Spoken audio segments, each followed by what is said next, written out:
अब सेक्शन 88 से लेके 122 वापस से सेक्शन बोल रहा हूं, बराबर है क्या? सेक्शन 88 से वापस से 122 बोल रहा हूं, ध्यान से समझना, जो चैप्टर 7 का था, ताकि तुम भूलो मत उसके सेक्शन को।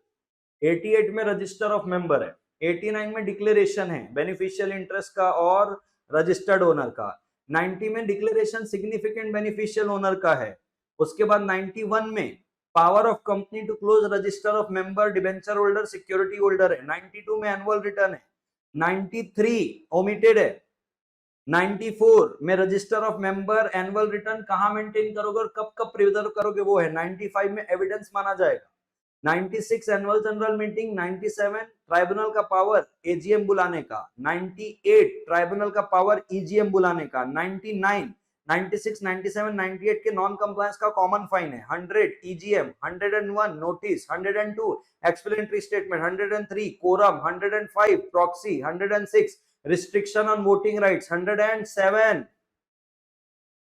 107 किधर गया जी?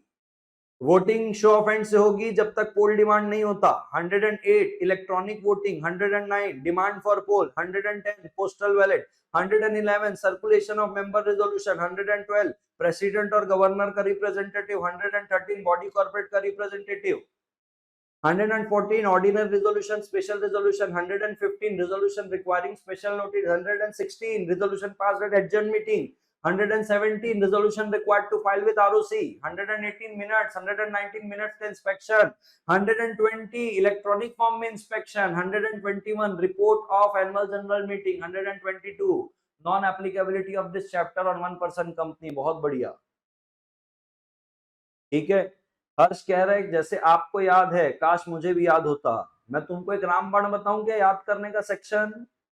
एकदम सिंपल सा रामबाण है, कोई रॉकेट साइंस नहीं, कोई गुरु मंत्र भी नहीं है भाई साहब। लॉ को तुम ना अप्रोच बदलो पढ़ने की, जिस दिन तुम लॉ को पढ़ने की अप्रोच बदल दोगे ना, उस दिन सेक्शन याद करने की जरूरत नहीं पड़ेगी, रजिस्टर होगा यहाँ पे, रजिस्टर। मैं जब ये मैराथन का अनाउंस किया था ना, मैं तभी बोला था, मैं कहा जितना समय तुम किसी प्रैक्टिकल सब्जेक्ट के सम को सॉल्व करने के लिए लगाते हो, उतना कभी लॉ के एक सेक्शन के ऊपर लगाया? मैं जो सेक्शन 77 तुमको 20-22 मिनट में पढ़ा दिया हूं ना, ये पूरा का पूरा एक सेक्शन 77 मेरी क्लास में 2 दिन चला है, 2 दिन, मजाक नहीं कर रहा हूं। मेरे रेगुलर स्टूडेंट वाला होगा ना तो इस बात की गवाही है वो लोग, 2 दिन चला है पूरा सेक्शन 77। क्यों 2 दिन? एक एक शब्द की चीर फाड़ किया हूं, तब तो जाके मेरे को भी इतना रटा हुआ है। पहले खुद पढ़ा हूं, फिर तुमको पढ़ाया हूं, तो जाके मेरे को समझ में आया कि हाँ। अब मेरे को रात को तुम 3 बजे आधी नींद में उठाओगे तो मैं नींद में बोलूंगा हाँ 77 में 4 सबसेक्शन, ये प्रोविजो कॉन्सिक्वेंसेस। क्यों? उतना समय डाला है, मैंने भी डाला है, मेरे स्टूडेंट ने भी डाला है। तो जो रेगुलर पढ़ा होगा वो कभी 77 को नहीं भूल पाएगा, लेकिन जो ऊपर ऊपर सूंघ के चले गए हाँ 77, हाँ चलो, तो अगले दिन तो भूलोगे ना, सूंघे हो जिए थोड़ी हो। तो भाई जब सूंघोगे तो भूल जाओगे, ऊपर ऊपर सूंघा दिया तुमको, ये देखो 77, हाँ टक टक टक टक टक पढ़े, इधर हवा कर दिया, मास्टर तुम्हारा चिल्ला के थोड़ा बोल दिया CHG1 एकदम झाका नाका, तुमको लगा एक मास्टर बिकट एनर्जी में बात कर दिया, भाई मजा आ गया। 4 दिन बाद क्या 77 घंटा कुछ याद नहीं है, बराबर है क्या? तो तुम समझो और इसको प्रैक्टिकली समझो। 3 घंटे मूवी को देखते हो, 3 घंटे मूवी को देखते हो, तो मूवी को देखते हो 3 घंटे तो जीते हो, एकदम घुस जाते हो एकदम मूवी में, बराबर।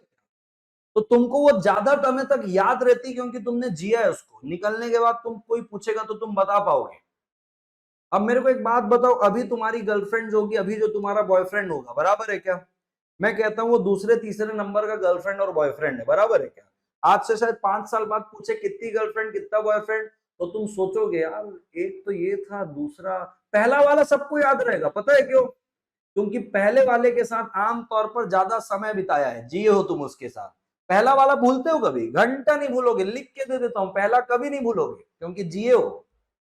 उसके बाद दूसरी तीसरी चौथी बोले अरे बहुत आई बहुत गई, भाई बहुत आई बहुत गई, पहला वाला याद रहेगा, समझे क्या?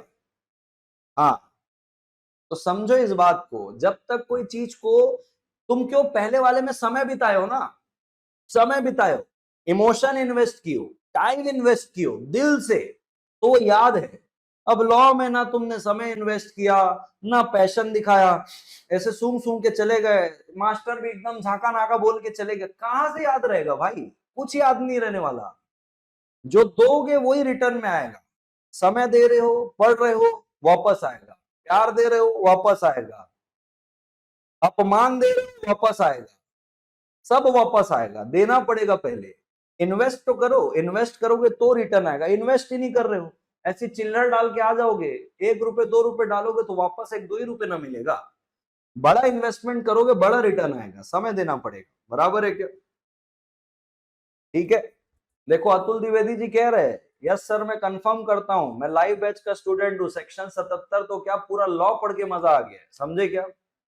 ठीक है, चलिए बहुत बढ़िया, बहुत ही बढ़िया। चलिए अब ना अपन अपनी मेन बात में आते हैं। अपने को जो राइटिंग प्रैक्टिस करना था, बाकी चीजें तो हो गई, ध्यान से समझना।